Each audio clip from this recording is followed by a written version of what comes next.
and welcome back to the show. Hope everybody is doing good as always. I'm wonderful as we keep going down this path of getting you prepared for this fantasy football season. Today we're talking massive upside players, running backs and wide receivers. Guys, I absolutely love. I'm telling y'all, the return on investment, even where their ADP currently sits, which could be a little high to some of y'all, I'm all in. I absolutely love potential talent here in the situation they're in and what they're gonna potentially do. Let's go, man. First one on the board is George Pickens. Big George.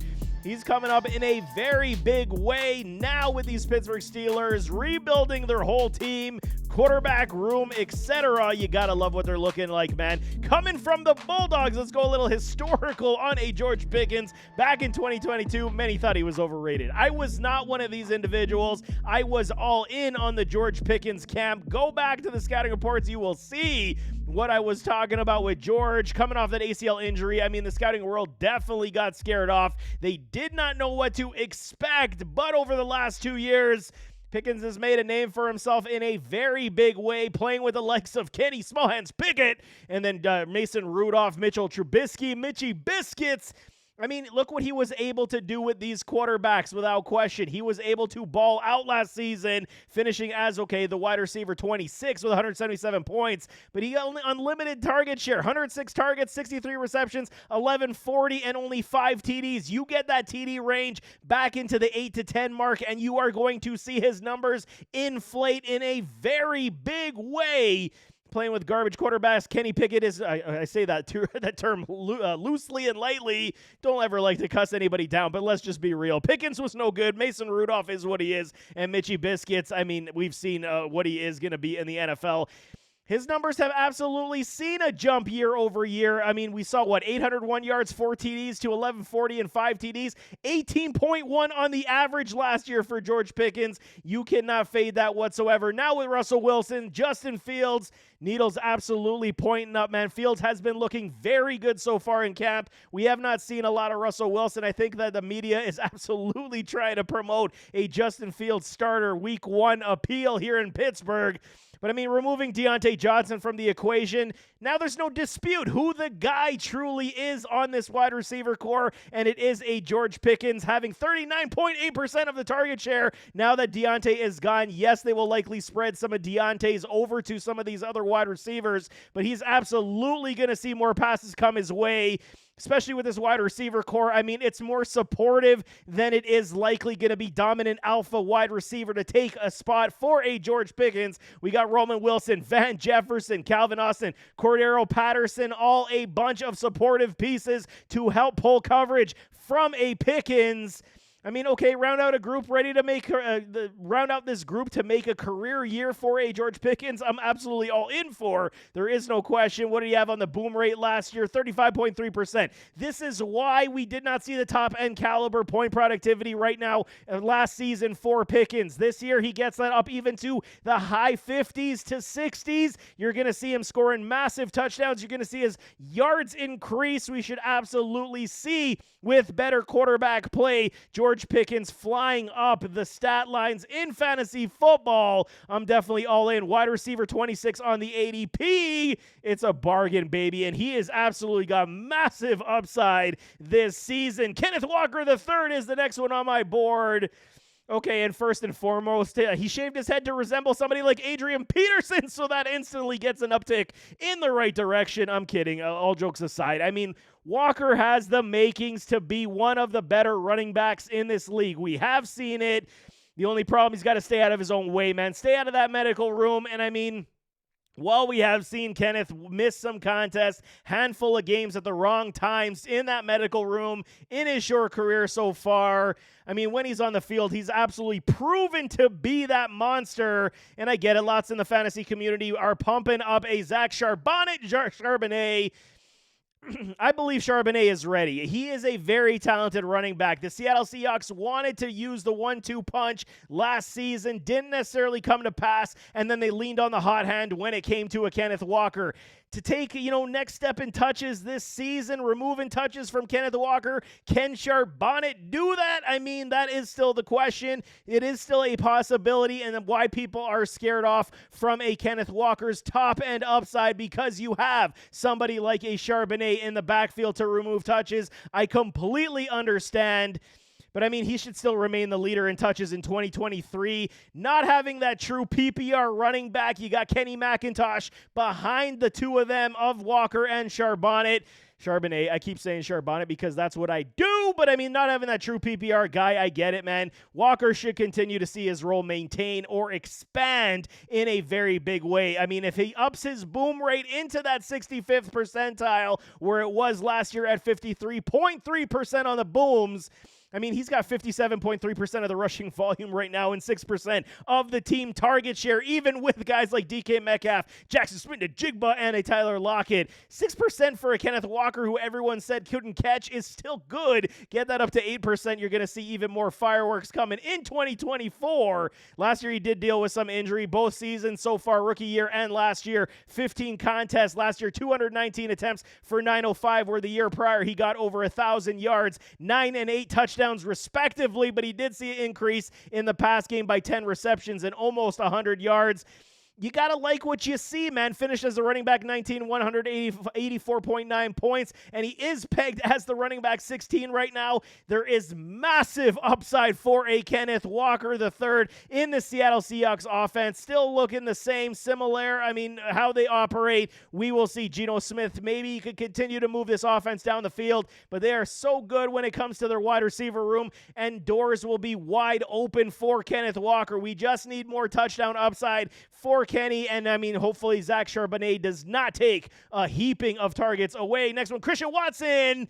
Okay, when it comes to Christian Watson, you guys, I get it, man. So many have fallen off the wagon, and I cannot blame you. However, it's because of guys like Jaden Reed, Romeo Dobbs, Dontavian Wicks. Watson needs a big campaign. I'm not going to sugarcoat this and tell you guys lies. He needs a massive campaign this year. Otherwise, he is going to fall into the dreaded abyss of afterthought in fantasy football.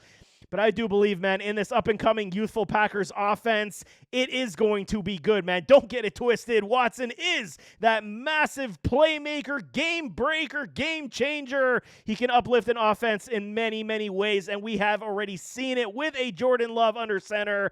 We get it. The biggest concern, it's his injury history. Massive injury history, missing contests, shoulder injuries, concussions, soft tissue hamstring injuries. It is a big problem. I'm not going to lie to y'all. But he scored 13 TDs in his first 23 games. This is massive with a 15-plus point yards per catch. Staying on the field for a full 17 would be massive fruit-bearing for our fantasy teams. He showed the ability to do even the very difficult you got Moss catches, not just down the field, using his speed, utilizing his acceleration ability. I mean, he's on the right side of health entering camp as well. And I mean, if we even just, say from last year, his 9 games on the averages, we take what we saw, 100 targets, 52 receptions, 797, 11.3 TDs. If he played a full 17, that's what his stat line would have been, accounting for 173 fantasy points, half PPR, making him in the top 25 wide receiver category. I'm telling y'all, man, this is a massive uptick, but there is risk here. There is so much upside in this Green Bay Packers offense with Jordan Love getting his contract, getting his bag.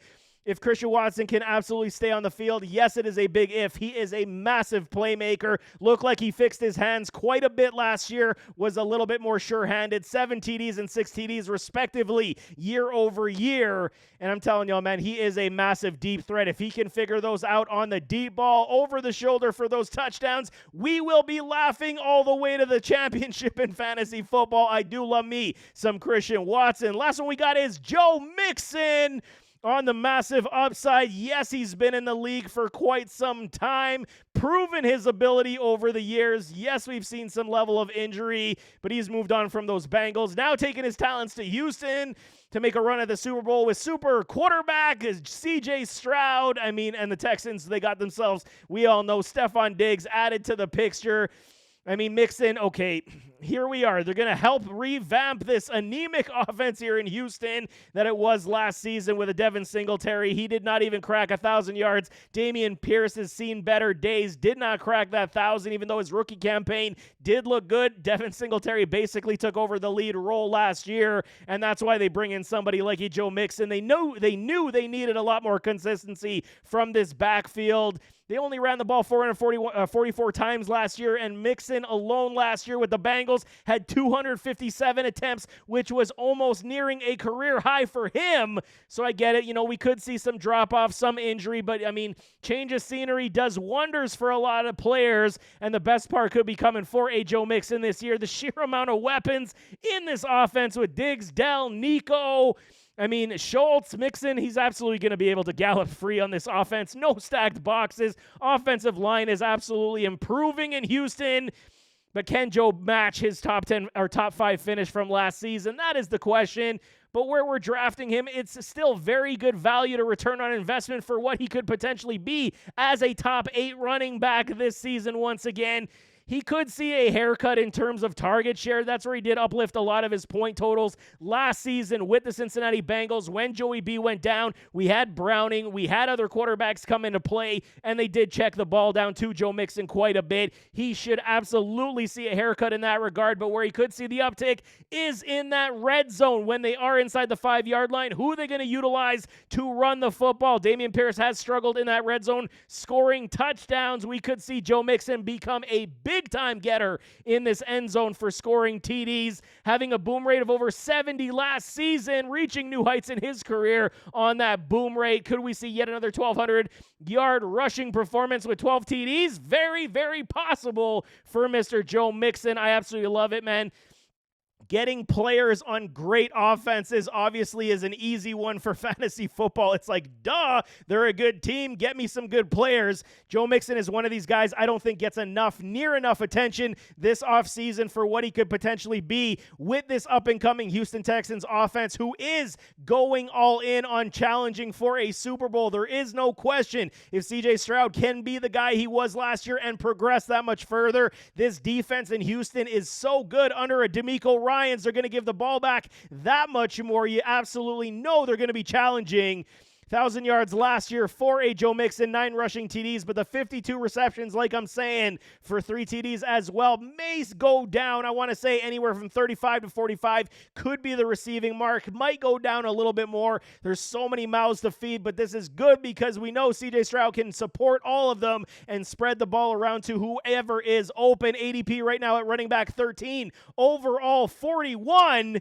I'm telling y'all, man, return on investment is absolutely massive with upside for a Joe Mixon, and I'm definitely all in on these 3 gentlemen this year. But nevertheless, as always, don't forget to hit that like button, hit that subscribe button, jump in those comments, give me your thoughts. What do you think of these guys? You in, you out? Again, this has been an MO this week, man. Who you guys drafting? Put it in the comments because I love these gentlemen, and I'm definitely trying to get as many shares as humanly possible. But we'll see you next time. I am out.